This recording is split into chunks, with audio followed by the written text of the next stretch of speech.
மகாத்மா காந்தி தேசிய ஊரக வேலைவாய்ப்பு உறுதி திட்டம், அதாவது பொதுவாக 100 நாள் வேலை திட்டம் என்று அழைக்கப்படும் இந்த திட்டம் சிதைக்கப்படுகிறது என்று எதிர்க்கட்சிகள் அபாண்டமான குற்றச்சாட்டுகளை தொடர்ந்து பரப்பி வருகின்றன. ஆனால் உண்மை என்ன தெரியுமா?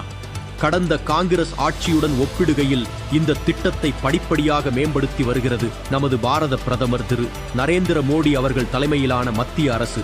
இந்த திட்டம் கிராமப்புற மக்களுக்கு, குறிப்பாக பெண்களுக்கு ஒரு முக்கியமான வாழ்வாதாரமாக இருந்து வருகிறது. 2004 முதல் 2014 வரை காங்கிரஸ் ஆட்சி காலத்தில் பயோமெட்ரிக் சரிபார்ப்பு இல்லாததால் போலி பயனாளர்கள் அதிக அளவில் உருவாகினர். ஊழல் நிறைந்த செயல்பாடுகளால் இந்த திட்டம் முற்றிலும் சிதைக்கப்பட்டது. ஆனால் 2014க்கு பிறகு NDA அரசு மத்தியில் ஆட்சிக்கு வந்ததும் மகாத்மா காந்தி ஊரக வேலைவாய்ப்பு திட்டம் முழுமையாக டிஜிட்டல் முறையில் சீரமைக்கப்பட்டது. வங்கிக் கணக்கு இல்லாதவர்களுக்கு இலவச ஜன்தன் வங்கிக் கணக்குகள் தொடங்கப்பட்டன. அவர்களின் ஆதார், மொபைல் இணைப்புகள் மூலம் பணம் நேரடியாக பயனாளர்களின் வங்கிக் கணக்கிற்கே செலுத்தப்பட்டது. இதன் மூலம் கோடிக்கணக்கான உண்மையான தொழிலாளர்கள் பயனடைந்தனர்.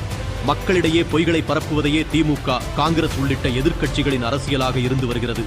ஆனால் அத்தகைய பொய்களை பற்றியெல்லாம் சிறிதும் கவலைப்படாமல் நாட்டின் கடைக்கோடி மக்களும் நேரடியாக பயனடையும் வகையில் திட்டங்களை செயல்படுத்தி வருகிறது பாரத பிரதமர் திரு நரேந்திர மோடி அவர்கள் தலைமையிலான மத்திய அரசு.